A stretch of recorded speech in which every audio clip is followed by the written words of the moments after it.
Hello, it's Jeff for Budget PTCG here, wanting to give an overview of my recommendations for a new user on Pokemon TCG Online, which is the current client for playing Pokemon online with other people. So I've been doing it just for like about a week now, and it gives me a sense of how to make progress in it. I was a new user myself, but that was 2 years ago, and I've kind of forgotten things, and things might have adjusted some since then. So I've done it now. So here's my recommendations for you. First, you work through the tutorial, which you can access here if you want, but I believe when you log in the first time with a new account, you are presented with the tutorial, and I believe you have to work through it. So you're going to work through that. I believe I got 250 coins, which was a good start because I need to get to 500 coins to buy a theme deck, which is an important goal here. So after the tutorial, you're going to go to the trainer challenges, the area I'm in now, and you start and you work through this. You're given these three decks: Crushing Current, Hidden Depths, and Born of Fire. Those are the decks you're given to start with, and you want to get the number of wins on each of them that's necessary to completely unlock the deck. So work through these challenges, unlock all three decks, so you have all access to all the cards in those decks, and and you'll work on a challenge if it is applicable within that. So just talk about the challenges. That's an important part of it. You can see what your current challenges are under here. I finished my challenge. It'll show up here and tell you what you need to do. Pay attention to the type of deck and use that type of deck. But so you go through the trainer's challenge. I found I couldn't wasn't easy to get to 500 coins because you only earn a couple coins per game. So at some point after I unlocked all three decks, I recommend going to the versus ladder. You don't have very good decks to start with, but you'll find that there are other new players that you're going to match up against, and pick whichever of these three decks or Mental Might, whichever one you found yourself most comfortable with. I believe I used Hidden Depths for that. You can pick it, press play, and you'll see who you match up against. Within that, you are going to start getting rewards from wins on the versus ladder, which get you coins, and you also get 10 coins, and you also get coins rewards for wins, which is on this daily versus rewards ladder. With some mystery boxes and fixed amounts. So it won't take too many wins on the versus ladder till then you get your 500 coins. Then you're going to go buy your first theme deck, which you come to the shopping cart for that. And I'll give you my recommendations for theme decks. So you click under decks. Theme decks have been stopped being made now. They're not going to be a part of Pokemon TCG Live when it launches. I'm thinking that I'm hoping they'll offer some alternative besides standard for newer people with less cards. One logical thought is there are the battle decks which have essentially replaced the theme deck, so maybe that's what we'll have to work with within Live when that launches. But for now, this is what we have to work with. And there's the theme. You can play theme decks versus only other theme players in the versus ladder, so that is a very good way to make progress. My deck recommendations first. The best deck overall, I think, is Soaring Storm. It has Lightning and Dragon, so it's also good for those challenges. Particularly, it is the deck to use for Dragon challenges. Relentless Flame, I think, is probably the second best deck. It's Fire and Psychic. For Water, Unseen Depths, I think, is the best deck there. For Fighting, Towering Heights is the best deck there. Laser Focus for Psychic type. Rillaboom for Grass type. Zamazenta is the best metal deck, although I don't love it in general, but it is, I think, the best metal deck. For lightning challenges, you can use Soaring Storm, but I think a slightly better deck for lightning challenges is Stormcaller because it focuses more heavily on the lightning attackers. And then for fire decks, besides Relentless Flame, you have the Charizard theme deck, which is also an option. I think Relentless Flame is a little better, but Charizard's also very good, as is the Cinderace. With those decks and with Charizard in particular, you can use that. That is standard legal, so you can make a copy and play it on the standard ladder.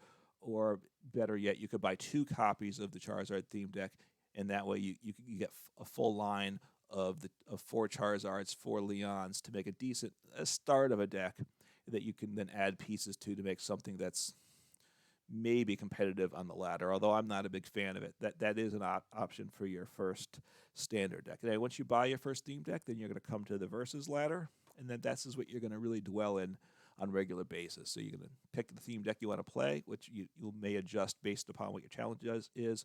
Work on that, and you're going to get coins, you get your packs, and this is how you grow your collection. Every 3 weeks, the versus ladder resets. I recommend trying in that 3 week period to at least get up to, on the third tier, the second to the top, where you get 5 packs of whatever type is being offered, that you'll get either 2 Vs, or in this case now they offer a V and a VMAX. And getting the top card is a full art supporter. If you really care about the full art, you can make that a goal. It starts to be a lot more coins. The increments grow, so sometimes getting to the top card is difficult, but usually getting to at least the 5 packs is obtainable. So do that on a regular basis. Play some every day, you'll get the rewards there. And then the last thing to keep in mind is the events, and that's a very important thing. Events is its own tab, and to play events, you use tickets. It says the entry, which is for theme, which is all we have right now in this account. 4 tickets. I've earned 9, so I could go and join now. But I'm not going to do that yet. You definitely don't jump into the events with only the starting decks you're given. Buy some of the better theme decks. I recommend Soaring Storm before you jump in to these events. The important thing with the events is the cards, the packs that you unlock are tradable, and that is the currency for how to get new cards that you want. So the most recent pack is the currency used for trading. So you want to get access to those. In particular, the rewards right now for a themed, which is the general, you get 2 Fusion Strike packs if you're first. Fusion Strike is the current, most recent expansion, and then you also get 1 random booster. If you're second, you get 1 Fusion Strike pack, and 1 random booster. If you're third or fourth, you get a random standard booster. These are all tradable, but this is what's important. Shortly after the next set launches, a week to 2 weeks later, these rewards will change for a few days, and they will only be the latest expansion. There won't be any random booster packs given. They'll all be the latest booster set. So that means you would get, if you're first, you'll get 3 of the latest booster set. If you're second, you will get 2, and even if you're third or fourth, you will get 1 of the latest booster pack, and those will all be tradable. So during those days, you want to pay attention to what the rewards are after a new expansion launches. As soon as you see this change in the rewards, jump in and use up all your tickets. You may generally want to save your tickets for that time to jump in and take full advantage. So that's really how you progress through Pokemon TCG Online, how you get more cards, get access to better decks, and then to me the goal is to get a standard deck and multiple standard decks so you can start deck building and trying out different ideas, which is where things really get fun. So it took me maybe 3-4 days before I could get my first theme deck. To get a viable standard deck, maybe a month. To have something that's kind of more meta relevant, it's going to take maybe 2 to 3 months would be my guess. It depends on what cards you hit when you open packs. So there's a lot of variability there, but it's not terrible in terms of the amount of time that you can get a viable standard deck without paying money.